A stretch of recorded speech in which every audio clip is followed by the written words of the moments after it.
everybody, it's time for some Pro Tour bingo. That's right. The Pro Tour is happening tomorrow. Wild. Yes. Well, okay, so technically the Pro Tour Yes. doesn't start tomorrow, but you can see some of the pre-show stuff going on and also Player of the Year playoffs. Yeah, that's going to be awesome. Oh, so exciting. And then Friday, of course, kicks off the big event in Atlanta. So, like we do for most Pro Tours, we've created a Pro Tour bingo that you can play along with at home. You can print off your very own bingo sheet, or you can just like put it on your phone and remember. I don't know, however you want to do it. However you want to do it. You can put it on your phone and then mark it off, like use a marker on your phone screen. It's definitely...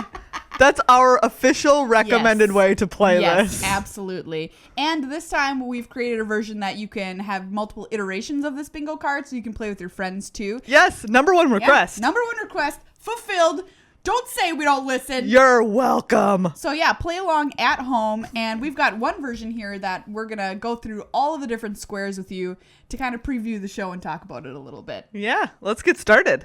All right, square number 1, Arclight Phoenix on turn 3. We were talking about the standard deck on the podcast last week. Yes.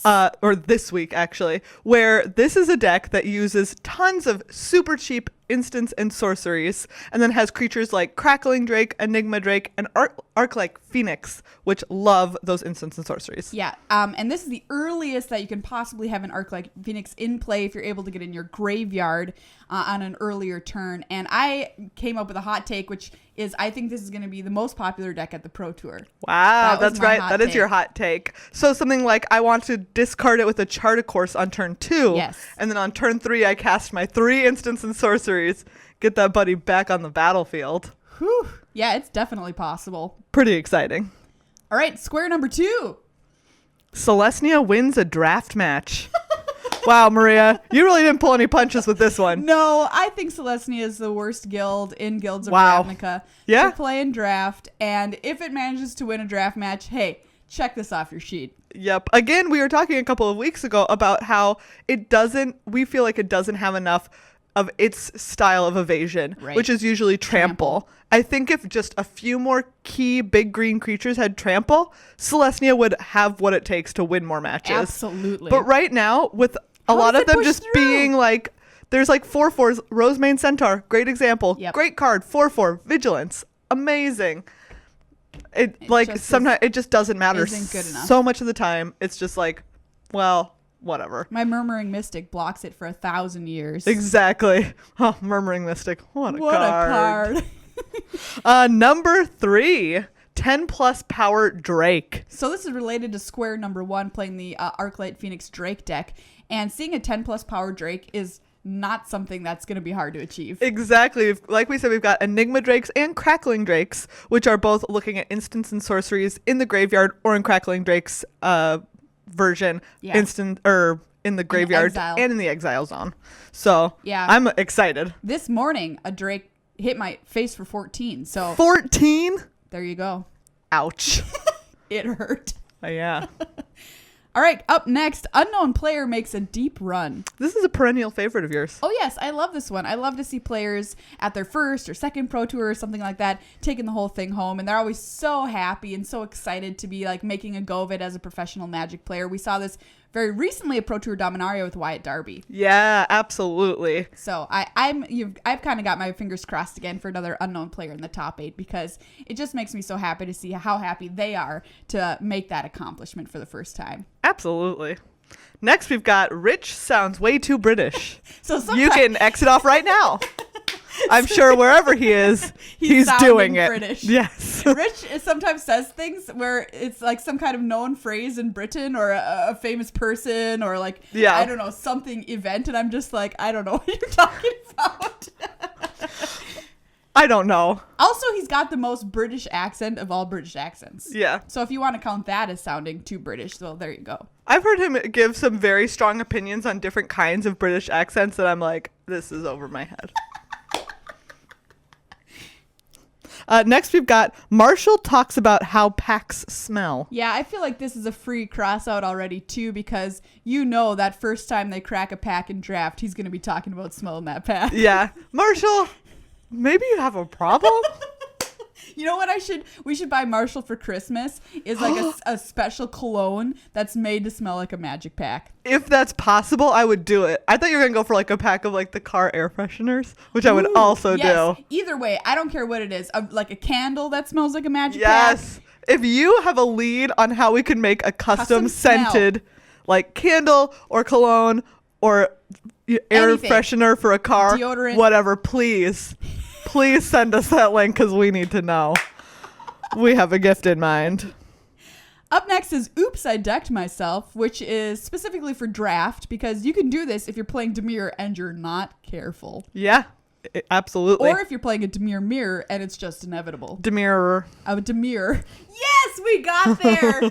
If you're playing a Dimir and you don't have enhanced surveillance in the sideboard. Absolutely. Watch out. We've talked about how if you're drafting the Dimir deck, you want to make sure that you've got ways to win because otherwise it is very easy. Yes. And you need more than, like one or two because they're going to be playing kill spells. Yeah. So like. Or that counter spell. Surprisingly, a card that's like shot up the rankings is the counter spell that also you take 3 cards from your graveyard and shuffle them into your deck. Yeah. Because then they can be like, oh, if you killed my only 3 win conditions, it's okay. I can get them back. Eventually I'll kill you with this Muse Drake. 1 is not 0. Someone gets to their life total to 1. Yep. But then they come back and win it. Yeah. So this is also a sign of like a great match, right? Yeah. Because you're on the edge of your seat, somebody at 1. And yeah, this also happened to me recently. I was at 1 and came back to win it. And, I'd like to see this happen at the Pro Tour. I've been on both sides of it recently where I got someone to 1 and then they roundly thrashed me. And then I've also gotten my life total, not necessarily to 1, but with those Boros decks, like 3 or 4. But then I stabilized. And I was like, haha, gotcha. Next, we've got a spicy new brew. This is also one that I super want to happen. Yes. And it's a little bit more difficult because we've seen a lot of decks already from the standard format. Yes. We're a little bit later into the whole format than we usually are when we hit the Pro Tour. Yeah.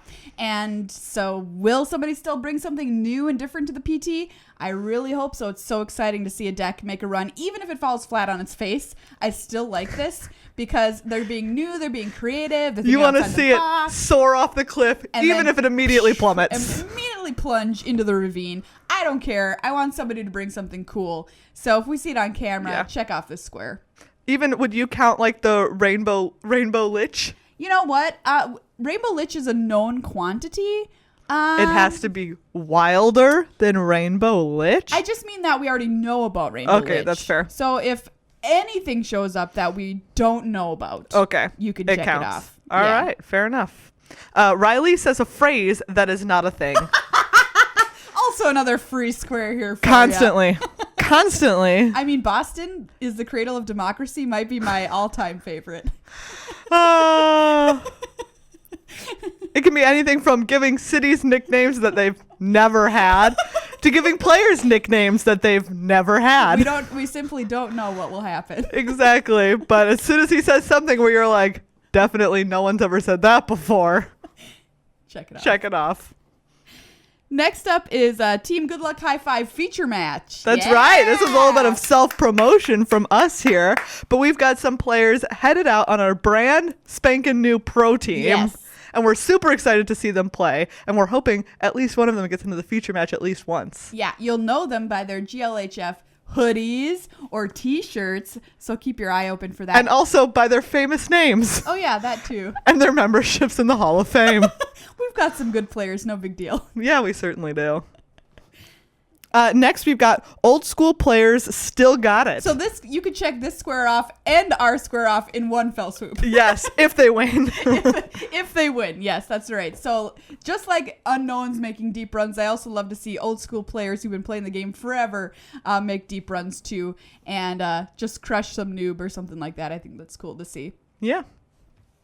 Then we've got, this one is your perennial favorite once again. Oh, yes. I always need to have a Reed Duke square, and we've had squares about his hair, we've had squares about him just being super nice, and now we have a square about him being classy AF. So this is in reference to a little bit when he played on camera at which Grand Prix was this? Detroit, where he was the featured player. I have no idea. And we had a microphone down in the feature match area, and we could listen to him playing his opponent. And the entire time, he's nothing but courteous and great to the opponent. I just think it's wonderful. So if we get a chance to see him on camera, just being a good guy, feel free to check this one off.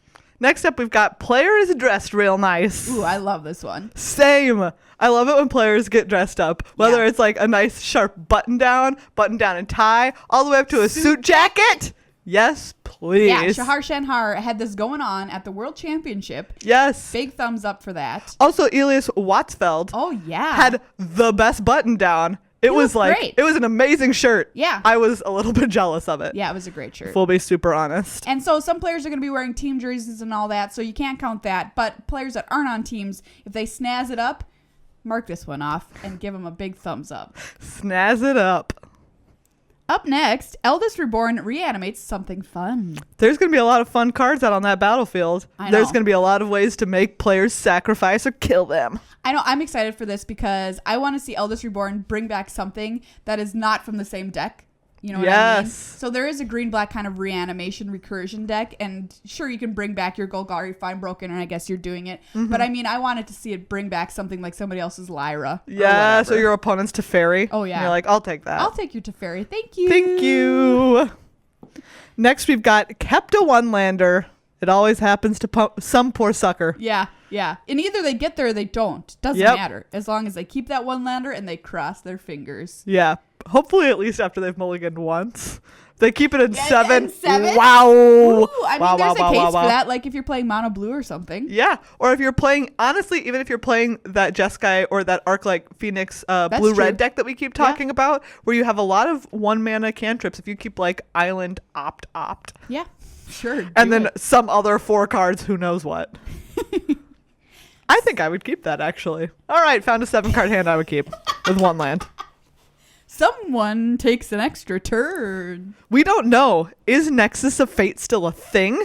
You know, I don't know. We don't know. And maybe this will come up with Spicy New Brew, one of those earlier squares. Yeah. But if someone takes an extra turn, mark it off. Megan, you wanted this one on yes, the I bingo did. Card. I want people why. to take more turns. I want people to take more turns.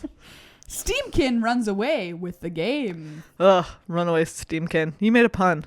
Yeah, I did. I'm still mad. Yeah, it's Steamkin mono red deck. It's strong. People are going to be playing it. Boo. No question. And it's going to run away with the game. Barf. It's just going to happen, Megan. You Dumb. need to steel yourself for this moment Ugh. right now. Grr. Can you handle it? Blah. No, I can't. Okay. Next, we've got an off-color guild draft deck. Ooh, so this is a kind of hard to do. Yes. Because the power in draft comes from your gold cards, generally. Yes. And you're not going to have any of those in Rakdos or Azorius or anything like that. But it might happen. I've seen it happen online. Yeah, you told me. You played against some off-color decks. That's right. What did I play against? I want to say I played against a Rakdos deck. Wow, that's cool. Yeah. I mean, it was I'm here real for aggro, as Rakdos does. I mean, I'm Rakdos at heart. I'm wearing my red t-shirt today. And if somebody does it, I'll be very impressed. Because your deck's got to be excellent. Because you're not going to get any help from those, 4-mana sweet cards like... what is it? The Cavalier or the the Drake or anything like that. Or the Find Broker. Find Broker, the True Fire Captain. You don't get any of that. You know what? True Fire Captain, for all that we've talked about Boros being good, is a card that I've seen very little online. Yeah. I mean, it just... Maybe it's because it's an uncommon. You can't... I mean, yeah, you can splash for it, obviously, and Boros is the least interested in splashing of any of the guilds. Yeah. I think it's just sort of like... Also, anytime they play it, I'm like, okay, I always forget that it has Mentor. One, I always forget that it has Mentor on it. I didn't know now. 1,000% of the time. But after that, I'm always just like, I don't really care. It's fine. Anyways, then we've got Teferi Tucks himself. So this is kind of like along the same lines as somebody taking an extra turn. Yeah, it's just how they're winning the game, And even if they do it in theory, where they're like, this is what I'm gonna do until you lose. Right. That counts. If it's in spirit. Teferi tucking himself in spirit also counts. However, whatever that means. This is, of course, reference to control decks that really don't have any other win condition except for Teferi. Good for them. Who Gosh needs darn win it. conditions? Get out of here. They're for suckers. It is a win condition. What do you mean they don't have? They have win conditions. Their win condition is Teferi. Next, we've got March of the Multitudes for 6 or more. Yeah, so this is a tokens deck in Celestia, and it's been, semi-popular online. Will people think it's competitive enough to bring to the Pro Tour is another question entirely. Who knows? Or it could go with the Celestia wins a draft match. That's true. That's one of the few ways that deck can make it happen. Can March of the Celestia Multitudes. win? We found out one way. History of Benalia chain. I love this one. Yeah. Because if you chain a History of Benalia into a History of Benalia, they're so dead. There's almost no better feeling. I love it so much. It's like having your opponent do that is just, you're just like, how do I ever get out of this? I don't understand what you mean by having your opponent do it, because I can only understand it from having me do it. And Maria, it's beautiful. Someday your opponent will do it and you'll be like, in a mirror now match? I understand. Yes. Yeah, and it's just my favorite card art of the year. Yeah. Yeah. Oh, it's beautiful. Our 2018 Crimbies are on the horizon, and best art is one of the categories. So yes. I don't know. Our very influential and so heralded and definitely very famous Crimby Awards. It's like the Oscars. But the Crimbies. Next, we've got teammate versus teammate. Always a tragic occurrence. Yes, a tragic occurrence. But it happens. It does. And sometimes it happens in really big matches, like for the top 8. Yeah. Ooh. Although in that case, you're like, okay, it sucks because I'm playing against my teammate. But also we both did really well. Yeah, and somebody's going to win. Yeah. And give us points for the team series, which is kicking off at this Pro Tour. Yeah. So sad, but if it happens later, also okay. Yeah. Next, we've got Planeswalker and Draft. This is great. I hope it happens. Same. Very exciting moment around the table. People are always like, rigged. They put Planeswalkers in the draft pod. And you're like, get your act together. Come on, man. It's like so absurd. No way that could ever happen. Exactly. We've talked about this before about like how many people they assume Would have to be in on would be okay being in on it. And it's like so many people. Including like judges, like us, like Wizards other people. coverage staff, so many people. The conspiracy is deep. Illuminati. Oh. No, but I love seeing it because it's obviously super exciting, and it's really interesting to see if they have to pass it too, if it's not in their colors or something like that. For sure. Next, we've got Someone Brings the Salt. Yeah. And we don't mean for dinner. No, we don't. We mean at the table. How do you see this happening or playing out? Sure. When we're watching just a feature match. Okay, so you could see this happen if somebody, now this is going to be the biggest way you'll know if they refuse a handshake, which, wow. or they like don't offer one or something. Yeah. That's kind of salty. Because at the Pro Tour, generally it's a pretty convivial environment. People are shaking hands and being nice to each other. Sometimes you'll just see it as a look on their face like, you know internally, their insides are just slowly crystallizing. They're slowly just stuffing themselves into a little shaker on a dinner table. When it rains, they still pour. Ooh, is that the Morton salt? Yes. Which I didn't understand for the longest time, because this is so weird. Sorry, this is a weird tangent at the end of this. Hit me. But like salt used to have a much bigger problem with humidity, right? Where it would clump together. That's why you see like rice grains in like old diner salt shakers. Is to absorb the moisture to keep the salt from clumping. Why doesn't it clump anymore? Because people have air conditioning? I think like part of it is, I don't know if it's that or if it's also because stuff like Morton salt, if there's something that they do to the salt so that it's less likely. Well, it's like it doesn't absorb as much moisture because the moisture is what makes it clump. Wow, I didn't know that. So that's why. Fun fact. Like that's why that slogan used to be relevant, is because salt would clump. And then it wouldn't pour. And they're like, we don't clump. Right? When it rains, which means like when it's all humid out, it pours, which means that it doesn't clump up. Isn't that wild? That's so wild. You all really learned something at the end of this. You know what? Never say you didn't learn something on Good Luck High Five. It might not be magic related. but you learned something. Yeah. Well, we hope that you have as great of a time watching the PT this weekend as we will. Maria will be down there in Atlanta at the news desk, bringing you all the hot goss. All the hot goss, sitting next to Rich and listening to his very British accent. That's right. So, get out there and good luck. High five.